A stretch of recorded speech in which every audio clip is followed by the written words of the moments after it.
Previous lecture ની અંદર ત્રુટીનું સંયોજન આપણે સ્ટાર્ટ કરેલું. ત્રુટીના સંયોજનમાં સરવાળા બાદબાકી ગુણાકારને ભાગાકાર ગણ્યા. સરવાળા બાદબાકીમાં દોસ્તો કઈ ત્રુટી મળે? મહત્તમ નિરપેક્ષ ત્રુટી, જે દરેક રાશિની ત્રુટીના સરવાળા બરાબર. ગુણાકાર ભાગાકારમાં કઈ મળે? મહત્તમ સાપેક્ષ ત્રુટી, એ દરેક રાશિની સાપેક્ષ ત્રુટીના સરવાળા બરાબર. આજે હવે એની અંદર ત્રીજો ટોપિક ભણવાનો છે ત્રુટીના સંયોજનમાં. દોસ્તો એ છે ઘાતવાળા પદોમાં ત્રુટી. ઘાતવાળા પદોમાં ત્રુટી. ઓકે, સમજો તમને એવું કહેવામાં આવે કે તમે કોઈ એક a નામની રાશિનું માપન કરો છો. ભાઈ ફલાણી ડિગ્રી, તમને મજા આવે રાશિ લેજો. હમણાં થોડાક એક્ઝામ્પલ સે કરાવીશ એટલે બધી વસ્તુ ઇન્ક્લુડ થઈ જાય. સમજો, ચાલો a નામની રાશિનું માપન કરો છો ને માપન તમને મળ્યું a ± ડેલ્ટા. ઓકે, હવે હું તમને એમ કહું છું કે જો આને અનુરૂપ પરિણામી રાશિ કોઈ z હોય, સમજો એક સિમ્પલ એક્ઝામ્પલ લો. માની લો કે ટેમ્પરરી થોડી વાર માટે મગજમાં એવું ફિટ કરો કે આ લંબાઈ છે. તમે લંબાઈ માપીને તમને માપ મળ્યું 10 ± 1 સેન્ટીમીટર. તમે કોઈ ચોરસ પદાર્થ છે એની લંબાઈ માપીને તમને લંબાઈ મળી 10 ± 1 સેન્ટીમીટર. હું તમને એમ કહું કે તમે એનું ક્ષેત્રફળ શોધો. ઓબ્વિયસ, ચોરસના ક્ષેત્રફળનું સૂત્ર શું? લંબાઈનો વર્ગ. દોસ્તો તમે જે લંબાઈ માપી છે, લંબાઈમાં ત્રુટી છે 10 ± 1. લંબાઈમાં ત્રુટી છે જ. હવે મેં તમને શું માપવાનું કીધું? ક્ષેત્રફળ. ક્ષેત્રફળ એટલે લંબાઈનો વર્ગ. ક્ષેત્રફળ એટલે લંબાઈનો વર્ગ. તો એનો મતલબ એવો થઈ ગયો ને z = a². તો મગજમાં રાખવા ક્ષેત્રફળ છે ના તમે માપીએ લંબાઈનો વર્ગ. ઓફ કોર્સ લંબાઈમાં ત્રુટી છે તો ક્ષેત્રફળમાં ત્રુટી આવશે જ. શું કામ આવશે? શું કામ આવશે? કારણ કે લંબાઈનો વર્ગ કરો ત્યારે જ ક્ષેત્રફળ મળે છે. તો હું આને આમ પણ લખી શકું ને z = a². તો મિત્રો આને આમ લખી શકું z = a * a. કઈ ખોટું નથી, લખાય. તો આ તો ગુણાકાર થઈ ગયો સર. અને ગુણાકારમાં બધા જ જાણો છો. બોલો ઇક્વેશનમાં શું મળે? સાપેક્ષ ત્રુટી. કેટલી હોય? દરેક રાશિની ત્રુટીના સરવાળા જેટલી.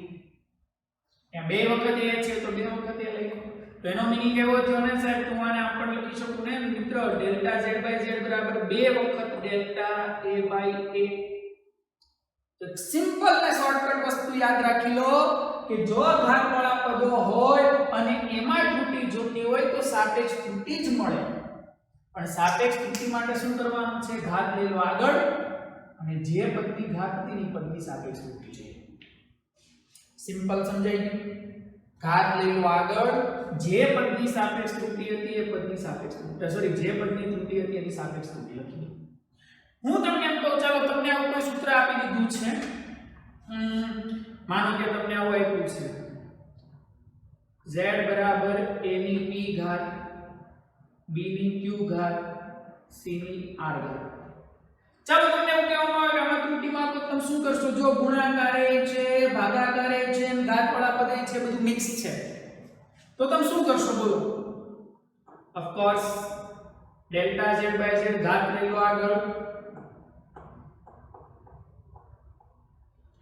b ગુણાકારમાં છે એટલે પ્લસ, ગુણાકારનો નિયમ ખબર જ છે.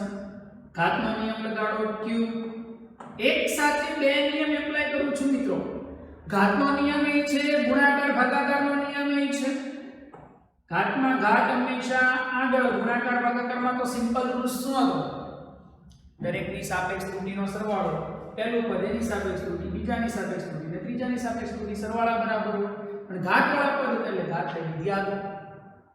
સમજાય ગઈ વાત? ચાલો મિત્રો, ક્યારેક તમને આવું બનશે. હા, હવે જો તમને આમાં પ્રતિશત પૂછ્યું હોત તો શું કરત તમે? યસ, બધા પદને 100 વડે ગુણી લો. કેમ કે આ બધા પદની સાપેક્ષ છે, મને પ્રતિશત જોઈએ છે તો બધાને 100 વડે ગુણી દઉં તો મને પ્રતિશત મળી જાય. ઓકે, તમને માનો કે આવું સૂત્ર આપ્યું છે z બરાબર √a b નો વર્ગ c ની 1/3 d ની 4. ચાલો આના માટે તમારે સૂત્ર લખો તો શું લખશો? યસ બોલો.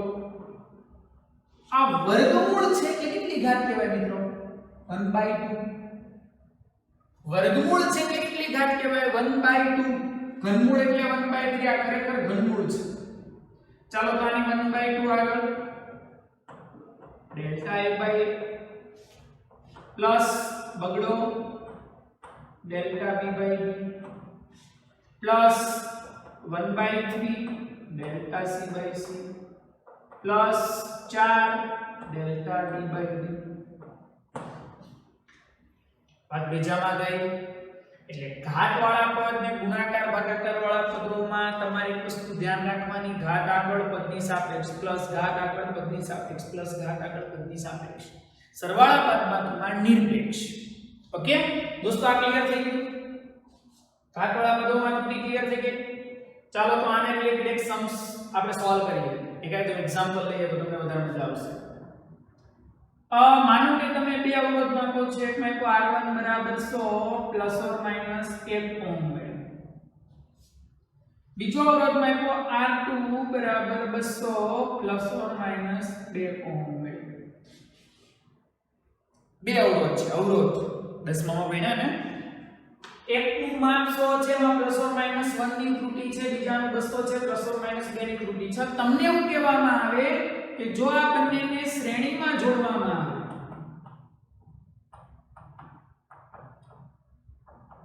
તો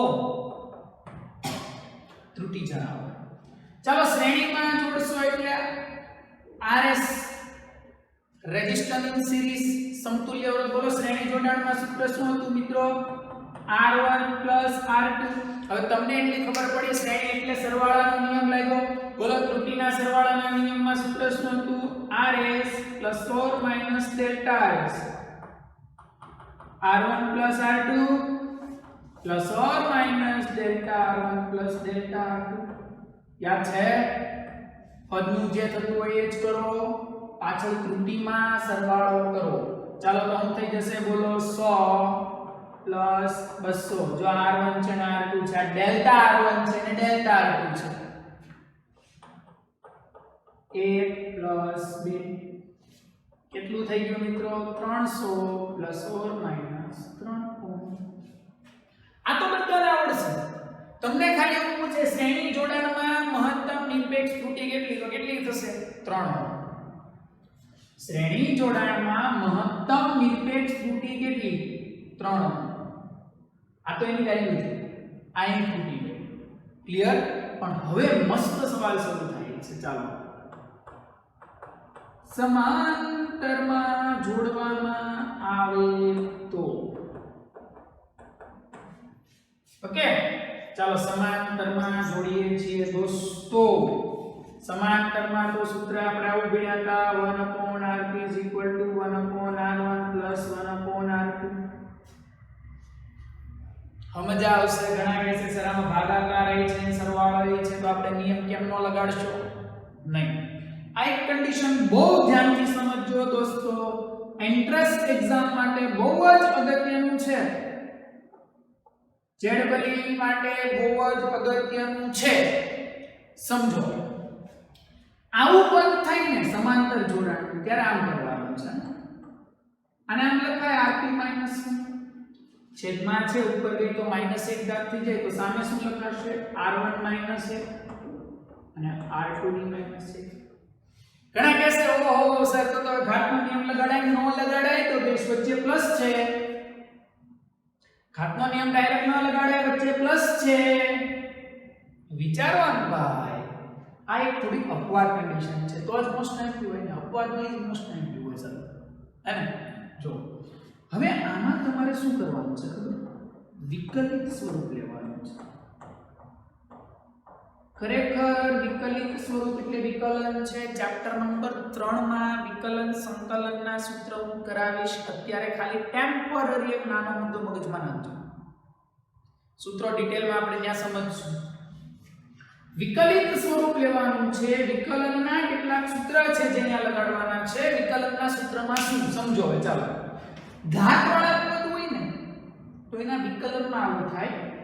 ઘાત હોય ઘાતને બોલાવો આગળ અને ઘાત ઓછા 1 કરો. ઘાતને બોલાવો આગળ, વિધેય ઉપર ઘાત ઓછા 1.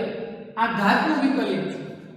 ઇન્ટુ પદનું વિકલિત. પદ છે rp -1 તો ઘાત છે સાહેબ, આ વિધેય કહેવાય. તો વિધેયનું વિકલિત લખું ડેલ્ટા rp. વિકલિતને ખરેખર d વડે લખાય, ડિફરન્શિએશન એટલે વિકલન. પણ તમને અત્યારે હું drp લખીશ ને તો સમજ નહીં પડે એટલે હું ડેલ્ટા લખું છું. સાહેબ કાંઈ ફરક નથી. ડેલ્ટા એટલે મોટા ફેરફાર ને d વિકલિત એટલે સૂક્ષ્મ ફેરફાર. બે ફેરફાર જ છે. પણ ઘાત વાળા પદોના વિકલિતમાં એક સૂત્ર મગજમાં નાખજો. શું કરવાનું? પહેલા ઘાતનું વિકલિત. ઘાતના વિકલિતમાં શું? ઘાત આગળ વિધેય ઉપર જે ઘાત છે -1 એક ઘાત ઓછી. ઘાત આગળ વિધેય ઉપર એક ઘાત ઓછી ડેલ્ટા rp. ચાલો પહેલી બાજુ સ્ટાર્ટ કરો. વિધેય ઉપર એક ઘાત ઓછી. ચાલો આમાં સ્ટાર્ટ કરો. તો દોસ્તો મને આમ લખું તો તમને કઈ પ્રોબ્લેમ તો નહીં હોય. -1 rp ની -2 ઘાત ડેલ્ટા rp. r1 ની -2 ઘાત. ઓ સોરી, હા રેડી દોસ્તો. વાહ, તમને યાદ આવી ગયો. મસ્ત, વાહ વાહ. હા, ઘાતનું કીધું પછી વિધેયનું તો કરવાનું ને. હા, -1 r2 r1 ની -2 ડેલ્ટા r. -12 લખું છું. -r2 ની -2 ડેલ્ટા r. હવે મજા આવશે મિત્રો. Minus delta rp. એ છોકરાઓ, rp ની -2 ઘાત છે, છેદમાં જાય તો rp નો વર્ગ થઈ જાય. આગળ વધ. r1 ની -2 છેદમાં ગઈ તો r1 નો વર્ગ. આગળ વધ. r2 ની -2 છેદમાં ગઈ તો r2 નો વર્ગ. ચાલો માઈનસ પહેલો કોમન, તો પદ શું થશે? ડેલ્ટા rp ના છેદમાં rp નો વર્ગ બરાબર ડેલ્ટા r1 ના છેદમાં r1 નો વર્ગ ડેલ્ટા r2 ના છેદમાં r2 નો વર્ગ. મિત્રો મેં આમાંથી -12 લીધા છે. આ માઈનસ આડે ઉડી ગયા. -12 લીધા એટલે પદ પ્લસ થઈ ગયું. હવે મેં એક વસ્તુ, ડેલ્ટા r1 છે 1, r1 છે 100, ડેલ્ટા r2 છે 2, r2 છે 200.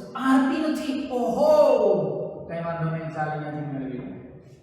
લખું છું હવે પહેલા સમીકરણ 1 પરથી rp મેળવું છું. બોલો. 1/rp = 1/r1. છોકરાઓ r1 છે, આ ડેલ્ટા r1 પ્લસ 1/r2. ખબર પડી? rp મેળવવો છે ને મારે. 200 લસા 2 + 1. લસા લેતા તો આવડે ને? આવડવા જ જોઈએ ને, તો સાયન્સ ની કીધું. 200 ના છેદમાં 3. ચાલો આ કિંમતને આપણે આમાં મૂકીએ. કિંમતને આમાં મૂકીએ તો છોકરા શું થશે? બોલજો. Delta rp ગોતવાનું. rp છે 200 ના છેદમાં 3. ડેલ્ટા r1 છે 1 છેદમાં r1 નો વર્ગ. ડેલ્ટા r2 છે 2 છેદમાં r2 નો વર્ગ. પડે. ઓહો, સાદુરૂપ જો. ડેલ્ટા rp ના છેદમાં 200/3 1 ના છેદમાં 100 નો વર્ગ. મજા આવી. આ 10 ની 2 ઘાત. 100 એટલે 10 નો વર્ગ. 10 ની 2 ઘાત એની 2 ઘાત એટલે 10 ની 4 ઘાત. 2 નો વર્ગ 4. 2 મીંડા એટલે 10 ની 2 ઘાત. 2 0 એટલે 10 ની 2 ઘાત. એનો વર્ગ એટલે 10 ની 4 ઘાત. સમજાય? 2 * 4. તો આવું લખાશે. ડેલ્ટા rp 200 ના છેદમાં 3 10 ની 4 ઘાત ઉપર ગઈ તો 10 ની -4 ઘાત વત્તા આ 4 ઉપર ગઈ -4 થઈ ગઈ. ઉભા રહેજો 1/2 1/2 અડધો એટલે 0.5 1/2 એટલે 0.5 10 ની 4 ઉપર ગઈ -4 હે છોકરાઓ એક કામ કરો હવે સાદુરૂપ જોજો બહુ મસ્ત મજાનું સાદુરૂપ છે 200/3 બેયમાંથી 10 ની -4 કોમન લઈ લો સરવાળો છે એટલે આમાં 10 ની -4 બહાર આવી ગઈ તો એકડો વધ્યો 10 ની -4 બહાર આવી ગઈ એટલે 0.5 વધ્યો 1 + 0.5 દોઢ ડેલ્ટા આરપી 200/3 દેખાય છે ચાલો અહીંથી દોઢ આના ઉપર ગુણી બોલો શું થશે ડેલ્ટા આરપી 200/3 ઉપર ગુણ્યા દોઢ એટલે 3/2 લખાય ને દોઢ એટલે 3/2 ઉપર ગુણ્યું હું કામ 3 ગયા 100 ગુણ્યા 2 200 100 એટલે 10 ની 2 ઘાત 10 ની -4 ઘાત 10 ની +2 -4 એટલે -2 થશે 10 ની -2 એટલે 0.01 ઓહમ રેડી તો સમાંતર જોડાણમાં જવાબ શું થશે સમાંતર જોડાણમાં અવરોધ મારે જવાબ તો ખરેખર આમ લખવાનો Rp ± ડેલ્ટા Rp આમાં કેમ લખ્યું Rs ± ડેલ્ટા Rs આમાં લખવાનું ને બોલો Rp 200/3 નીકળે ±0.01 ઓહમ આ એક અપવાદ હતું સમાંતર જોડાણ આ ખાસ આવડવું જોઈએ ક્લિયર દાખલામાં સમજ પડી દાખલો એન્ટ્રન્સ એક્ઝામ માટે મેં ગણાવ્યો છે ખાલી બોર્ડ માટે નહીં મેં પહેલા ચોખવટ કરી બોર્ડ એન્ટ્રન્સ એક્ઝામ સાથે લઈને ત્રુટી ભણાવીશ તો આ જે ઘાતવાળા પદોની ત્રુટી એટલે એક્ઝામ્પલ બીજા લઈ લીધા આમાંથી ત્રુટીમાંથી આવા પ્રકારના દાખલાઓ પૂછાય તો અહીંયા સરવાળાનો નિયમ લાગી ગયો અહીંયા એક આ વિચિત્ર પ્રકારનો નિયમ લાગી ગયો જેમાં વિકલિત લેવાનું વિકલિતનું એક સૂત્ર હું યાદ રાખશો ઘાતવાળા પદોના વિકલિતમાં ઘાત આગળ વિધેય ઉપર એક ઓછી ઘાત આગળ વિધેય ઉપર જે ઘાત છે -1 પછી વિધેયનું વિકલન ઓકે કિંમત મૂકતા જાઓ તો rp ઘટતો તો પેલા એક સમીકરણ એકમાંથી rp ગોતી લીધો કિંમત મૂકો એનો ફાઇનલ આન્સર તો શ્રેણીમાં 300 + 3 સમાંતરમાં 200/3 અને હજી આગળ લખવું તો લખાય 66.67 હા એ છે ને ઓકે દોસ્તો ક્લિયર આના હજુ થોડાક ઉદાહરણો છે ચપડીની અંદર જે આપણે થિયરીના પોર્શન પૂરો થાય પછી ગણશું પહેલા આ વસ્તુ બોર્ડ પરથી મસ્ત રીતે વિડિયોને પોઝ કરો અને મસ્ત રીતે લખી દો ચાલો ઝડપથી જેમ મેં લખ્યું છે એમ 2 વાર વિડિયો જોજો આ એમ છે રેડી અહીંયા આપણો ત્રુટીનો ટોપિક સમાપ્ત તેના દાખલાઓ છે આપણે ગણીશું ઉદાહરણમાં સ્વાધ્યાયમાં ઓકે અહીંયા ત્રુટીનો ટોપિક સમાપ્ત થાય છે આ લખી દો ચાલો